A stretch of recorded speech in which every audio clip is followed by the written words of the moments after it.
I'm like, this ain't an FHA approved joint. They was like, no, we want to close both houses on the same day. It's just like, no, close. When I saw that, it stood out to me. I was like, whoa, this story has to be told, man. My name is Kevin McIntosh, and this is The Closing Table, where we talk to experts about their experience in real estate all across the country. Let's go.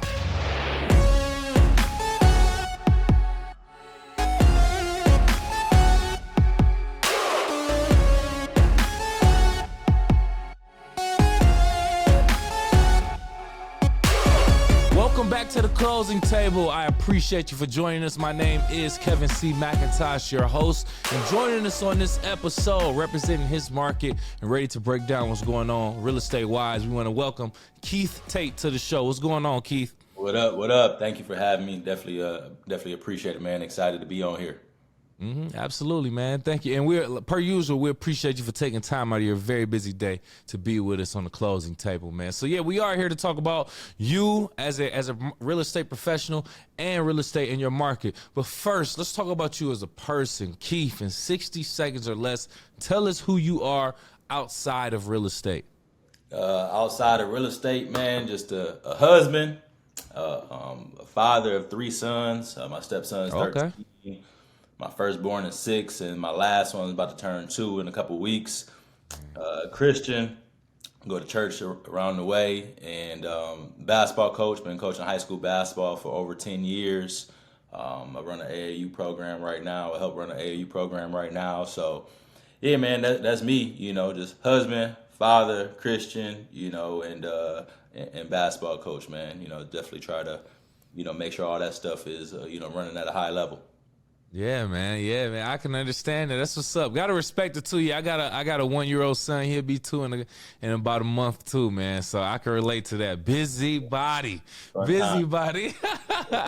real. Okay, cool. Good to hear, man. So let's talk about what you're doing real estate wise, man. I just want you to kind of describe your real estate business or philosophy or whatever the case may be. Let's just talk about, first and foremost, how long you've been licensed, what you would consider your niche or specialty, and then talk about some of your notable achievements throughout your career. Yeah, so, just being a realtor here in the Lansing, Michigan area, I mean, I do everything from residential to I've done some commercial deals, mainly leases for commercial deals. My biggest thing for me is connecting the dots and building trust with my clients. So I don't, that's the first and foremost thing that I do. I've been a realtor now for about 6 or 7 years, full time-ish for about 4 years. So, but yeah, that's a lot of what I do is obviously residential. I help a few people with flips or investment properties for rentals, things of that nature, whether they live out of state, live here in town, whatever that may be. But yeah, but I've been in the real estate industry though for over 15 years though. Okay.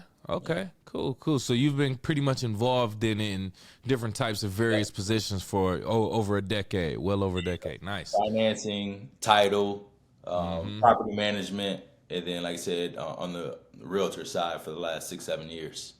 Okay, nice. Now I can relate to that. Me starting off working for a popular lender back in Detroit, which I won't name, but I did that about 10, 11 years ago, and pretty much been involved in real estate ever since. So good to hear, man. So you got that experience under your belt. Great. So let's talk about, you already spoke on it a little bit earlier. You said Lansing, Michigan. So let's talk about your current market that you actually service. Twofold. Answer this. Describe your market geographically. Now, we already said in Lansing, Michigan, but from your perspective, give a little bit more insight into it. Give us some notable attractions, landmarks, things to do, how you describe your market. Then get into some of the economics, real estate wise. What are your activity you're seeing going on there? Yeah, so as far as, Lansing, Michigan in general, everyone, he kind of equates it to Michigan State University. That's the best, that's the best way I can do it as far as, Magic Johnson's from here, all that good stuff. So, that's kind of help give you an idea of where it's located. Michigan State University is right next door. As far as fun things to do in Lansing, that's all relative. So I won't even, get into that stuff. So, yeah. So, and then as far as the real estate market here, for me, and I kind of work like 30 minutes outside of Lansing. as well. So going down to Jackson, Michigan, South Jackson, Michigan, then Okemos, East Lansing's more higher price homes, where the Coach Tom Izzos live and, some of those people. So um, in Lansing, a lot of it, the price homes that I deal with is in between that 150 to 250 range. That's Okay. kind of that sweet spot for me, as far as where I think a lot of buyers are ready to buy and pounce on a Mm-hmm. home, which everyone knows the market's kind of you know um, fluctuating, kind of just going up and down with due to interest rates and low inventory, but it's still going. I mean, it's still going. Right. I just went to the house the other month, got asking price for it within a couple days, closed in a month. I mean, I had one a couple months before that we had 10 offers in 48 hours. So it's still very good market regardless of the interest rates and whatnot.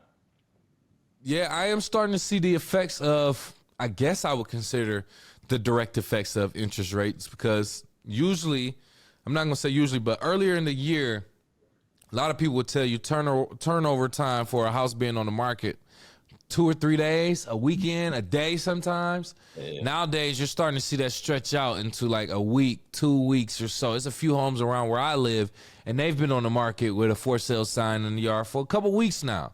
Yeah. So it is starting to slow up. I'm not going to say it's a buyer's market now by any stretch of the imagination, but at the same time, it's not what it was earlier in the year. Yeah, it's not what it was. I will say, I think it's more so of a mental adjustment for the realtors and for the sellers, Hmm. because they just might have missed that boat of, say if you wanted to list a property at 250, like I really want to get it 250 for it.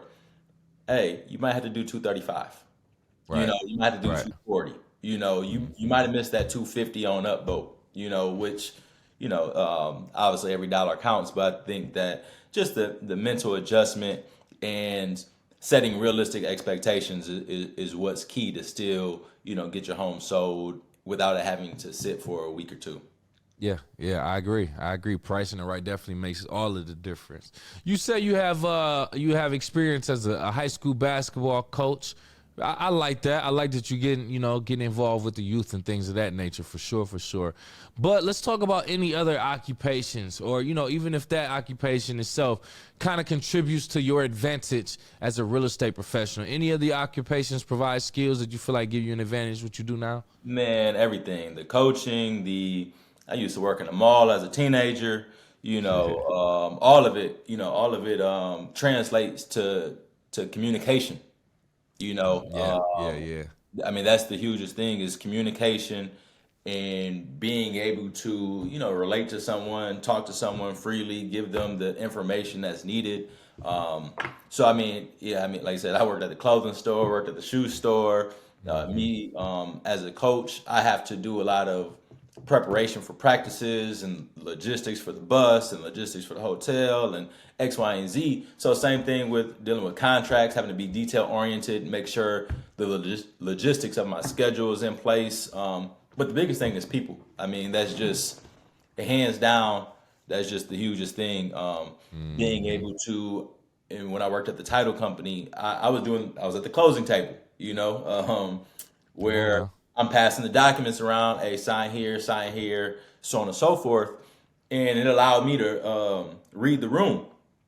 If this person wants to get through some documents quickly, does this person want to be talked to more slowly in order to understand what's on the document? So, same thing when I'm dealing with a potential buyer, potential seller, or if they do come into the fold, all right, what's the best way to communicate with them to, get things to connect the dots for them and reach their real estate goals? Right, right, real. That's what's up. People's skills are that's another one of those undervalued skills, if you ask me personally. Like, That's not the biggest. everybody, yeah, because That's the youth. not everybody has a position where they are involved with people or the service industry. Right. So they have a position where they might be at a desk all day and they'll never have to necessarily talk to people.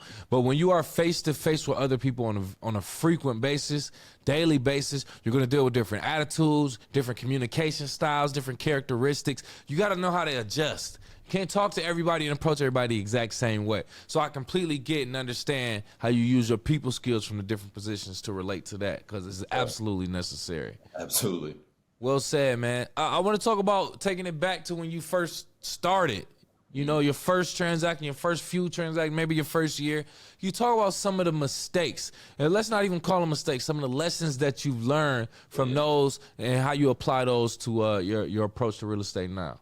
Yeah. So I would say that during that first year, it's crazy. I went out as just as a solo agent.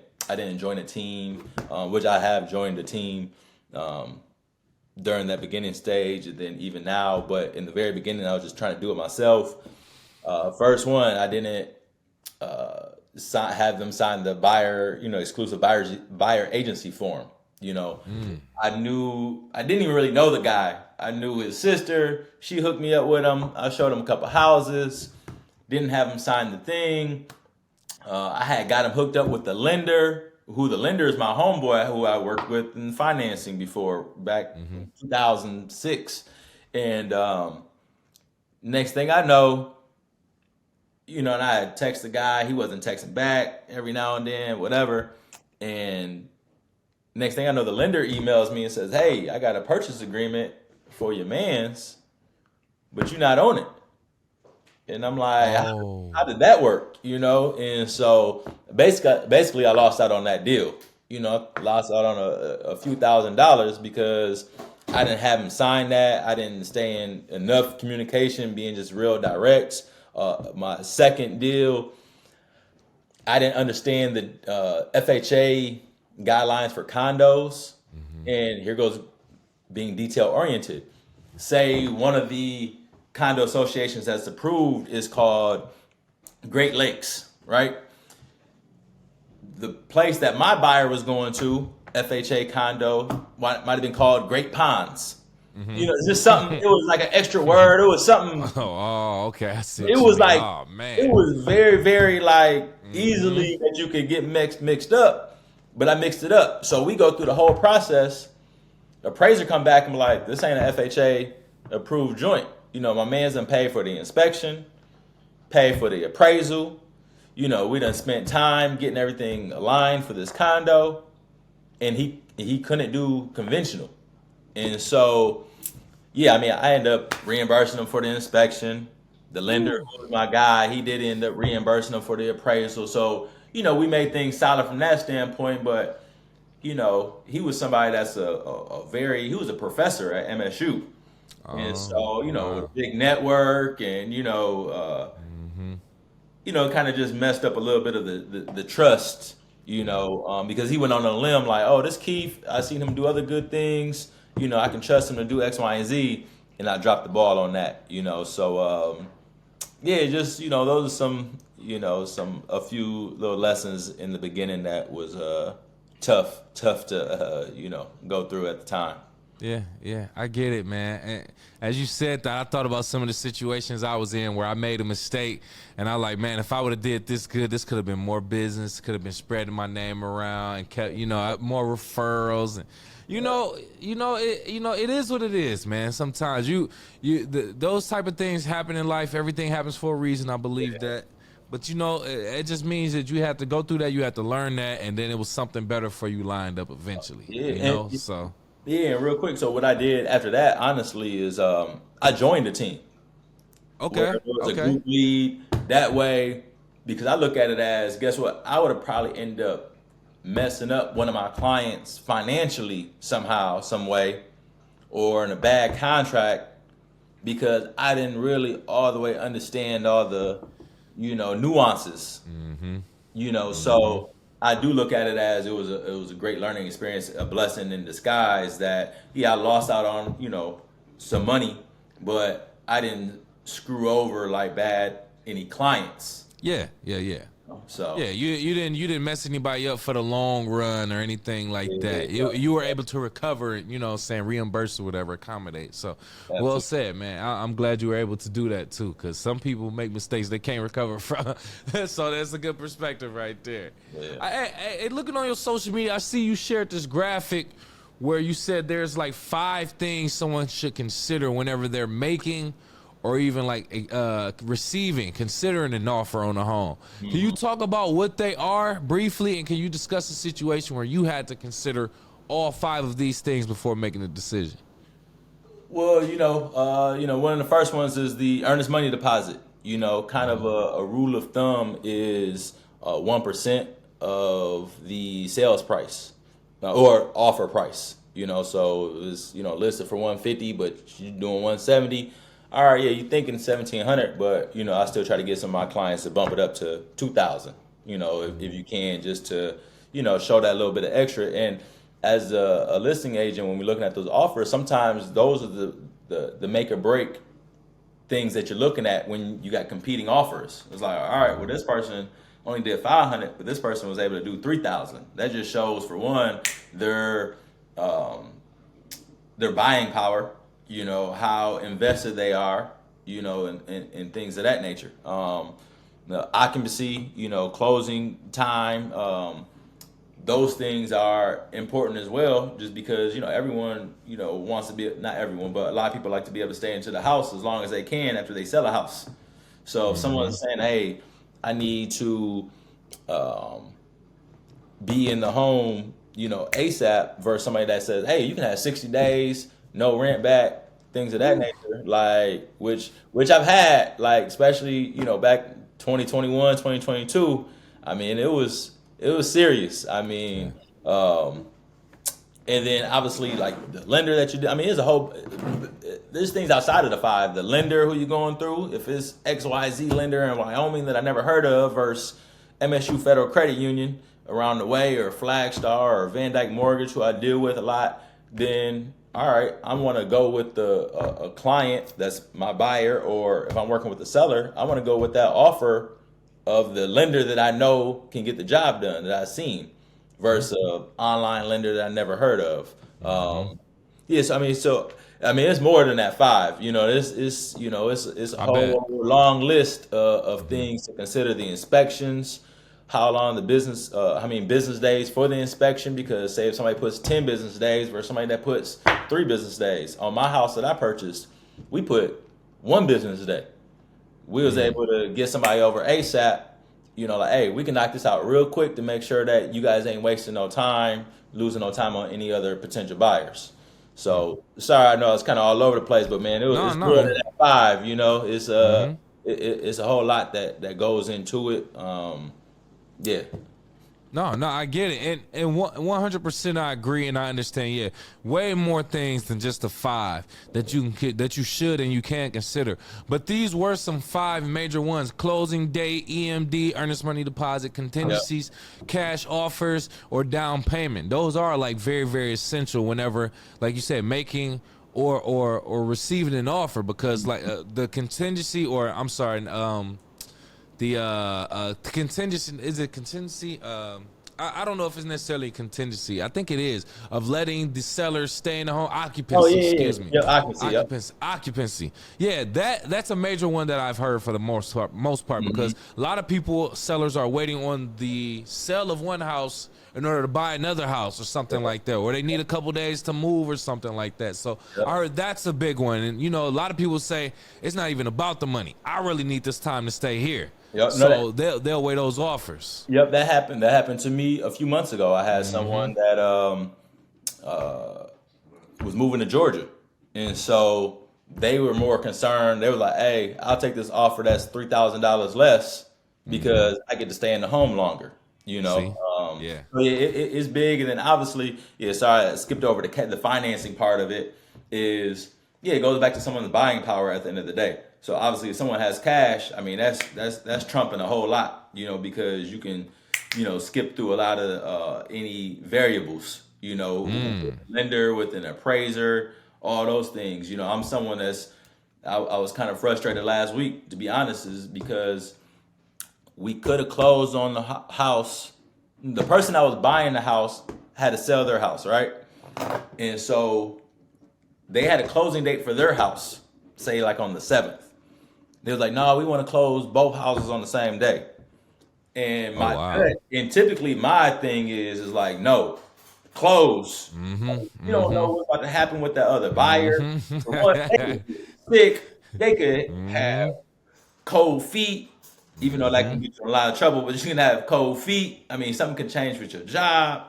I mean, so many different things. So that just goes back to the financing part that if you got cash, you don't got to wait, for a lender and trying to get all the numbers correct and so on and so forth. You can close and be good with it. Yeah, yeah, yeah. No, well said. And I'm glad you was able to provide that example too, because yeah, I've heard that happen way too often with sellers just really wanting to stay in the Don't, home a little bit while. yeah, and again, man, it's a don't wait situation for me. Like, hey, when we Mm-hmm. close, let's close. Let's Like, get it done. before something happen. For real, I get it. That's what's up. What would you consider the most challenging aspect of the real estate industry in general? And do you have any specific examples that kind of shows that? It's two things, man. One is the ups and downs, man. It's a roller coaster, Mm-hmm. And I am an emotional being, you know. So I know in the early stages of me being a realtor was really just not getting too high and not getting too low. Just understanding like stuff is gonna go great. Mm-hmm. Stuff, like I mean, I've had $1 million months, that I was able to sell real estate $1 million in 1 month. And then I had months, I might have 2 months in a row that I ain't sell nothing. I didn't close on anything. So or a deal like so anyways, I'll get into some more situations, but yes, like just controlling your emotions. That's the and that goes into buyers and sellers because again, interest rates just a couple years ago, you could get it at 2.5, 3%, and now we like in the sevens and eights. Mm-hmm. So it again is just that's one of the struggles with the real estate market is the fluctuation at times because again someone could have sold their home for $300,000 last year. Now they might be able to get 270 for it. Yeah. And 30,000 is 30,000. So um, and then the other part of it, man, for me is a real estate transaction is like a football team. You got so many different moving parts. The offensive line has to do their part in order for the running back to hit the gap, or the wide receiver got to block good enough so they can hit their gap, or if he dropping back to pass, the line got to do their part, receiver got to run their route the correct way, and then also say if I'm playing offense, say I'm the quarterback, right? I got to rely on the defense to help us win the game. Like, are y'all doing y'all part on defense in order for us to get to the closing table? So, title company, are you guys supplying all the information necessary? Are you getting the title insurance back to us, correctly? Are you communicating with the lender good? Is the loan officer, are they a good loan officer or are they whatever? If you the buyer's agent, it's like, all right, I gotta make sure this listing agent is just a decent human being and is Mm-hmm. concerned with us That's doing the real. right thing for the clients and getting to the closing table. Mm-hmm. So there's just a lot of different pieces that go into the transaction that have to coordinate in as best as they can in one as one unit to win the game. And that's how football is, man. Offense is like relying on the defense. Defense is relying on the offense and all the little intricate parts in between. That's a good point, man. I like that response. First and foremost, what you said earlier, we're all very emotional. We're all emotional. We're human beings. So yeah, we're all emotional. Man, woman, adult, child, whatever the case. You just have to learn how to control your emotions because you're going to get hit with all different types of distractions and things that will, try to change your temperature, for lack of better terms. So Secondly, I'm gonna be honest. You coach basketball, so when you brought up there's similarities to football, I was like, where is he about to go with this? But you did a good job. For a basketball coach, you made that very relatable because there's a lot of moving parts, and it's not just one person or one part of the transaction that's more important than the other or that can't rely on other ones. You need right. this to happen in order for this to happen. You need this to do its job in order for you to do your job well. So I love the way you put that, man. You're doing great, by the way, Keith. You're doing great, man. You're doing great. All right, let's talk about something that you said in regards to aspiring entrepreneurs and realtors. You had a message for them about how to be the duck. Yeah. Be the duck. What does it mean to be the duck? And can you share an example of a time that you had to be the duck? Man, every day got to be the duck, man. So, Come on.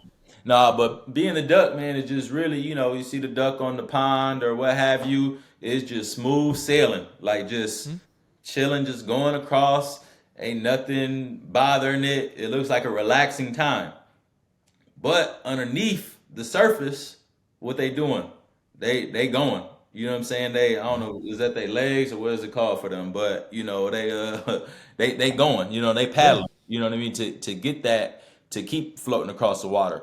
So even though it looks smooth and easy up top, they doing work down below that we can't see. Mm. And I mean, you know it as a father that Mm-hmm. um and me as a husband, as a father, all that stuff is that even when stuff is going awry in the house, to my kids or to my wife, I need to have a calm demeanor. Say if my son did something upstairs, he drew on the wall, and my wife is the cleaning lady of the house.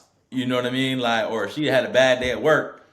I gotta take care of that situation or come downstairs and not be like, oh man, Kai done drew on his wall, or Kingston done pooped and dragged the pamper across the floor. You know what I mean? Like, so it's how do I still come to somebody with good news, bad news, or what have you, and um, have a cool, calm demeanor, exterior demeanor, to project to whoever it may be. So in regards to real estate, I mean, there's just countless things, man. I mean, it could be somebody that a seller of mine that the buyer may back out of the deal because there's some financing stuff going on. Mm-hmm. And I'm like talking to my wife. I might be freaking out to my wife, like, no, man, this can't happen, blah, blah. Or the agent is, ticking me off. But when I talk to the buyer, hey, you know, just Mm-hmm.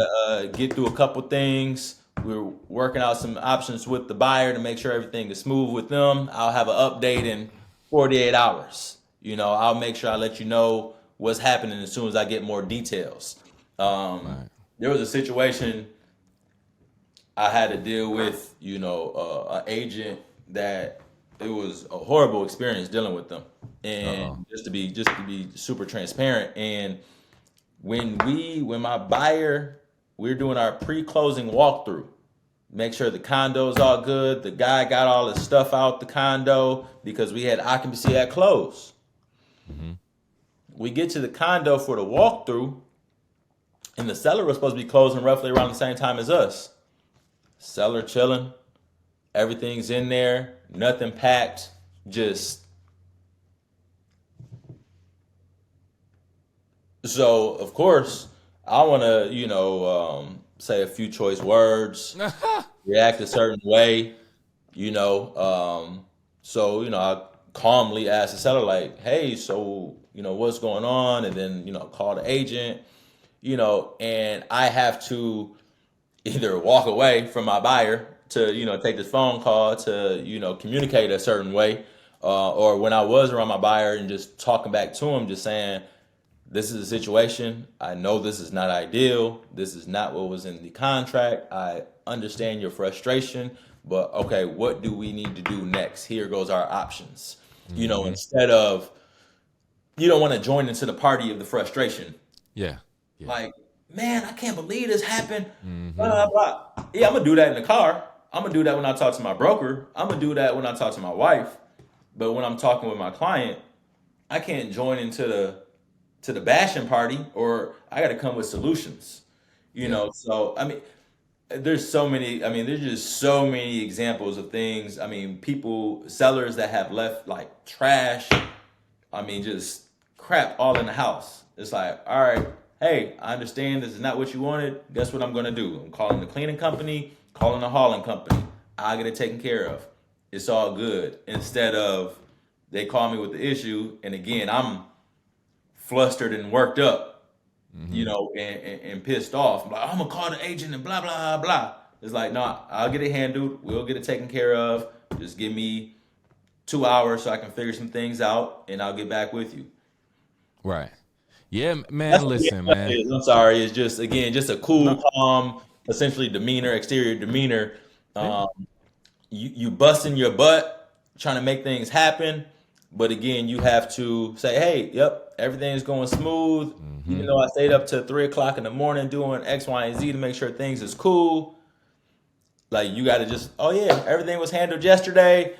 Boom, we're moving forward, so on and so forth. So that's what being the duck is, man. Is just having working your butt off, but in trying times or regular times, but projecting that hey, everything is good and smooth, And and smooth. yeah, yep. I love that, man. I love that. When I saw that, it stood out to me. I was like, whoa, this story has to be told, man. We have to talk about that. And I'm glad you did. Because as a leader, as a person of authority, as a person with knowledge, you control the temperature of your tribe, of the room, of the people that follow you or look to you for that knowledge. Yeah, for sure. Because if you overreact, they're going to overreact. If you're mad, they're going to be mad. At the same time, conversely, if you show confidence, it can reflect back on them. If you show happiness, it reflects back on them. Type of Absolutely. thing. Me and my girlfriend just recently had a conversation. This was crazy because she was like, "Yeah, you just got into, unfortunate things happened to me recently. I got in an accident, got an infection in my eye, and a few other things happened." She was like, "Wow, you, it's just not like a lot of unfortunate things happen to you. You just not having the best luck." I'm like, you know what? I don't even want to say I'm unfortunate. I'm not having the best luck. Things aren't in my favor now, but life is about hills and valleys. You're Yeah, gonna go through it, so remain calm. I was like, I'm just remaining calm. I know, my time to shine will come eventually. I'm just getting through these hurdles. She like, I really like that. That just shows, me reflecting that to my girlfriend. yeah, for sure. She's calm. She's good because I could have freaked out. And she Yeah, could have been free. And then, nope, now she's good. My son's good. The household's nice and good. So I get absolutely. that 100%. I can relate to that. And also, I want to mention the fact that you brought up the example about the baby dragging a diaper across the eye. It seemed like that was very personal and like you have experience with that. And I can relate to it, man. When Yeah, you for said real. that, baby Yeah. dragging a diaper across the house, I was like, oh my goodness, he must know my son too, man. That's what's up. Hey, last question for you, Keith, before we get out of here. I want to ask, throughout your career, just looking back, what key lessons have you learned about yourself, the industry, and the importance of serving others? About myself, it would just go back to the maturity part. That I just probably some months ago, it was feelings lead to failure. Like standards equal to success, something along those lines, right? And again, we're all emotional, but how do you handle those emotions and those feelings? Because as you just said, again, just being the duck. And so again, in the very beginning of my real estate career, as far as being a realtor, just those emotions of like, I mean, it would just be like me coaching basketball and we lose a game. Like when I come home, I'm like, man, or before I get home, I'm stopping by Big John Steak and Onion. I'm about to go get a red Fago. I'm about to get candy because I'm feeling like down. Just like man. And so same thing with a real estate transaction that I've had real estate transactions fail less than 24 hours from the closing date, closing time. Where and at that point I'm counting that money. And so I would say maturity, being able again to be the duck, and it was again just riding those roller coasters, those hills and valleys that you spoke about, and just making sure that again I'm just staying the course, staying the course. As far as the industry that I learned about, I mean it coincides, man. So really it's more so I have a marathon mentality in regards to being a realtor, and being that I tell everyone, they're like, hey, how long you gonna be a realtor for? And I'm like, until I can't walk no more. There you go. Like simple as that. Even if I got a full time job, I'm still gonna be a realtor, and I'm still going to outlast the down times. The people that made it through the housing crisis back in early 2010s or whatever that was, they still around. They still kept on going, and some of them didn't. And so it's like, hey, can you go through those trying times? You gonna really flourish if you can do that. And then the last part, what was the last part you asked? I apologize. The importance of serving others. Hey, that's number one. That's number one. That's number one is to be selfless. Just as a Christian is more for me. Just again, um, how can I be Christ-like? How can I, again, just how can I serve this person? But I'm really serving God, serving Jesus in regards to how I'm dealing with others. And so, yeah, I just try to be selfless, man. That's priority number one. It ain't about me. It ain't a can I hit this goal this month? It's how can I connect the dots for this person to reach their goal? Beautiful, beautiful, man. That just shows that you put clients before closings, people Oh, before no. the paper, and all that other stuff, Yeah, man. And, no. and I love to hear that you've learned different lessons throughout your career that kind of shape who you are now and kind of push yourself going forward to learn from those mistakes and not make them again, man. So thank you for sharing your knowledge here on the closing table, Keith. We appreciate you for accepting our invitation.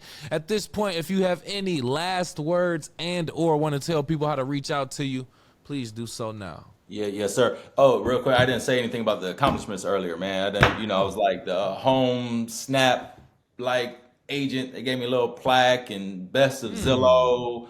Like I said, I've done $1 million in a month a couple times. Nice. I hit like Remax. They give you a little hat and stuff once you hit certain numbers and plaques and. But my biggest accomplishment, man, is when the buyers or sellers, my clients, give me any gifts, any cards, the referrals, man. That's bigger than any of the other stuff. But as far as reaching me, I'm at Lansing Realtor on Instagram. Again, my name is Keith Tate. You can search that on Facebook. My profile will come up there. But yeah, man, this was great. I definitely appreciate it. I hope other agents, can learn some different things from it. Any buyers, sellers. Again, I'm just here to help as best as I can in any way possible. For sure, man. Thank you again, Keith. We appreciate you. We appreciate you. And for our YouTube audience watching right now, if you've gotten to this point in the video, do us both a favor and hit the like button, please, and thank you. Make sure you also share the content and subscribe to our channel. And if you are listening on Apple, Spotify, or any other podcast platform, please do the same. Give us a like, a 5-star rating, and subscribe for our latest content. Keith, I'm going to leave this audience with a question before they leave to keep their brains churning. So this is for you, audience. My fellow agents, besides the closing date, the EMD, contingencies, cash offers, and down payment, is there anything else to consider when making or receiving an offer on a home? Don't tell us now. Leave it in the comments below. Besides that, we'll talk to you next time.